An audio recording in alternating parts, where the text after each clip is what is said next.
ഇഷ്ടം മാത്രം ഭാഗം 13. പല്ലവി അവൻ്റെ കണ്ണിലേക്ക് തന്നെ നോക്കി ഒരു നിമിഷം നിന്നു. അവൻ അവളുടെ കയ്യിൽ നിന്നും പിടിവിട്ടില്ല. കൈവിട്, എനിക്ക് പോണം, അവൾ പറഞ്ഞു. മഹി കൈവിടാതെ അവളുടെ അടുത്തേക്ക് ചേർന്ന് നിന്നു. അവൾ അവൻ്റെ കൈ തട്ടി മാറ്റി പോകാനായി തുനിഞ്ഞു. പിന്നെ അവനെ ഒന്ന് തിരിഞ്ഞു നോക്കി. ഒരു സ്ത്രീ എന്തും സഹിക്കും. സ്വന്തം ഭർത്താവിൻ്റെ കൂടെ മറ്റൊരു സ്ത്രീയെ കാണേണ്ടി വരുന്നത് അത് മാത്രം ഒരു സ്ത്രീക്കും സഹിക്കാൻ പറ്റില്ല. അത് അവളെ പൂർണ്ണമായും ഇല്ലാതാക്കി കളയും. പല്ലവി പറഞ്ഞു നിർത്തിയപ്പോൾ അവളുടെ സ്വരം ഇടറിയിരുന്നു. മഹിക്ക് അവൾ പറയുന്ന വാക്കുകൾ നെഞ്ചിൽ വന്ന് തറയ്ക്കുന്നത് പോലെ തോന്നി. അവനൊന്നും മിണ്ടാതെ നിന്നതേയുള്ളൂ. ഈ ജീവിതം എനിക്ക് എങ്ങനെയെങ്കിലും ജീവിച്ചു തീർക്കണം എന്നേയുള്ളൂ. എന്നെക്കൊണ്ട് എൻ്റെ വീട്ടുകാർക്ക് ഒരു സങ്കടവും ഉണ്ടാവരുത്. അവർക്കൊരു ബാധ്യതയാകാനും ഞാൻ ആഗ്രഹിക്കുന്നില്ല. അതും പറഞ്ഞുകൊണ്ട് അവൾ വാതിൽ തുറന്ന് പുറത്തേക്ക് പോയി. പിറ്റേന്ന് ചടങ്ങുകളെല്ലാം അവസാനിച്ചു. വരുന്ന മാസം ആദ്യത്തെ ഞായറാഴ്ച വിവാഹം നടത്താനും തീരുമാനിച്ചു. വിരുന്നുകാരെല്ലാം വൈകുന്നേരമായതോടെ പോയി. അന്നവിടെ തങ്ങി പിറ്റേന്ന് ഉച്ചയ്ക്ക് ശേഷമാണ് പല്ലവിയും മഹിയും തിരികെ പോയത്. വീട്ടിലെത്തിയതും പല്ലവിക്ക് ആകെ ഒരു വിഷമമായിരുന്നു. സ്വന്തം വീട്ടിൽ നിന്നിട്ട് പോരുമ്പോൾ എല്ലാവർക്കും ഇങ്ങനെ തന്നെയാകും. അവൾ നെടുവീർപ്പിട്ടു. പല്ലവിയെ കണ്ടതും മാധവിയുടെ മുഖത്ത് ഒരു പുച്ഛഭാവം നിറഞ്ഞു. അവളത് ശ്രദ്ധിക്കാതെ ബാഗുമായി ഗീതുവിൻ്റെ മുറിയിലേക്ക് നടന്നു. ഓ, ഇവിടുന്ന് വലിയ വർത്താനം പറഞ്ഞ് പോണത് കണ്ടപ്പോൾ ഞാൻ കരുതി ഇനി ഇങ്ങോട്ട് വരില്ലെന്ന്. ഇതിപ്പോൾ പോയതിലും വേഗത്തിലാണല്ലോ തമ്പുരാട്ടി തിരിച്ചു വരുന്നത്. പല്ലവി പോകുന്നതും നോക്കി മാധവി പറഞ്ഞു. അവൾ മാധവിയെ ശ്രദ്ധിക്കാതെ ഗീതുവിൻ്റെ മുറിയിലേക്ക് പോകാൻ തുടങ്ങി. അല്ലേ, നീ ഇതെങ്ങോട്ടാ? നിനക്കായി ഇവിടെ ഒരു മുറിയുണ്ടല്ലോ.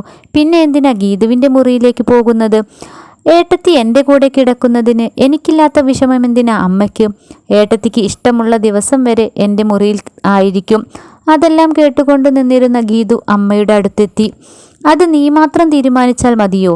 ഇവളെ കെട്ടിക്കൊണ്ടുവന്നത് നീയല്ലല്ലോ, മഹിയാണ്. അപ്പോൾ അവൾ കിടക്കേണ്ടതും അവൻ്റെ മുറിയിലാ, അല്ലാതെ നിന്റെ കൂടെയല്ല. മാധവിയുടെ ദേഷ്യം മുഴുവൻ അവളോട് തീർത്തു. അത്രയും നേരം ഒന്നും മിണ്ടാതിരുന്ന പല്ലവി മാധവിയമ്മയുടെ മുന്നിൽ വന്നു നിന്നു. അപ്പോൾ അമ്മയ്ക്ക് അറിയാം മഹിയേട്ടൻ എന്നെ ഇങ്ങോട്ട് വിവാഹം കഴിച്ച് കൊണ്ടുവന്നതാണെന്ന് അല്ലേ? എന്നിട്ട് മകൻ കാണിച്ചു കൂട്ടിയ തോന്നിവാസത്തിന് അമ്മ ഒന്നും പറഞ്ഞില്ലല്ലോ. ആ സമയത്ത് ഞാൻ അമ്മയുടെ മകൻ്റെ ഭാര്യയായിരുന്നില്ലേ? എന്നിട്ട് ഞാൻ മകൻ്റെ കൂടെ കിടക്കാത്തതിന് പരാതി പറയുന്നത് എന്തിനാ? ഇനി ഞാൻ മഹിയേട്ടൻ്റെ കൂടെ കഴിയണോ വേണ്ടയോ എന്ന് ഞാൻ തീരുമാനിക്കും, പല്ലവി വിറയ്ക്കുന്ന സ്വരത്തിൽ പറഞ്ഞു. പല്ലവിയുടെ തുറന്നടിച്ചുള്ള സംസാരം കേട്ട് മാധവി തറഞ്ഞു നിന്നുപോയി. അന്ന് വൈകുന്നേരം വീട്ടിലെത്തിയ മഹിയോട് മാധവി എല്ലാം പറഞ്ഞു കൊടുത്തു. അമ്മ ഒന്നും മിണ്ടാതിരിക്ക്, അവൾ അവളുടെ ഇഷ്ടം പോലെ ചെയ്യട്ടെ. ഞാൻ എന്തു ചെയ്യാനാ? അവൻ മാധവിയോട് കയർത്തു. അങ്ങനെയല്ല അമ്മ പറഞ്ഞത്. നീ ഇപ്പോൾ അവളോട് എന്തെങ്കിലും ചോദിച്ചു നോക്കൂ, അതുകൊണ്ട് പറഞ്ഞതാ. മാധവി തപ്പി തടഞ്ഞു. അമ്മ ഇപ്പോൾ പോയി കിടന്നോ, ഞാൻ ആലോചിച്ച് വേണ്ടതുപോലെ ചെയ്യാം, അവൻ പറഞ്ഞു. ഇവനെന്താ ഇങ്ങനെ ആയിപ്പോയത്? അവളോട് ഇവന് ഇഷ്ടം വന്നു തുടങ്ങിയോ? മാധവി അവൻ്റെ ഭാവം കണ്ട് അന്തം വിട്ടു നിന്നു. 2 ദിവസം മാറ്റങ്ങളില്ലാതെ കടന്നുപോയി. ഈ 2 ദിവസവും പല്ലവി മഹിയുടെ മുന്നിൽപ്പെടാതെ പരമാവധി ഒഴിഞ്ഞു മാറി നടന്നു. മഹിയും ചില തിരക്കിൽപ്പെട്ട് വീട്ടിലേക്ക് വൈകിയാണ് വന്നിരുന്നത്. ഇലകൾ പൊഴിയുന്ന ലാഘവത്തിൽ ദിവസങ്ങൾ ഓരോന്നായി കൊഴിഞ്ഞു പോയിക്കൊണ്ടിരിക്കുന്നു. ആ ദിവസങ്ങളിൽ മാധവി പരമാവധി അവളെ കുറ്റപ്പെടുത്തിയും പരിഹസിച്ചുമിരുന്നു. അതിനേക്കാൾ ഇരട്ടിയായി അവൾ അതിനെ എതിർത്തുകൊണ്ടേയിരുന്നു. അതിനിടയിൽ സതീഷിൻ്റെ വിവാഹ ദിവസം വന്നെത്തി. മഹിയും പല്ലവിയും 2 ദിവസം മുന്നേ അവളുടെ വീട്ടിലേക്ക് പോയിരുന്നു. കല്യാണത്തിൽ എല്ലാ കാര്യത്തിലും മഹി ഒരു മരുമകൻ എന്നതിലുപരി ഒരു മോൻ്റെ പോലെ അച്ഛൻ്റെ കൂടെ തന്നെ നിന്നു. അത് പല്ലവിയിൽ ഒരുപാട് സന്തോഷം നൽകി.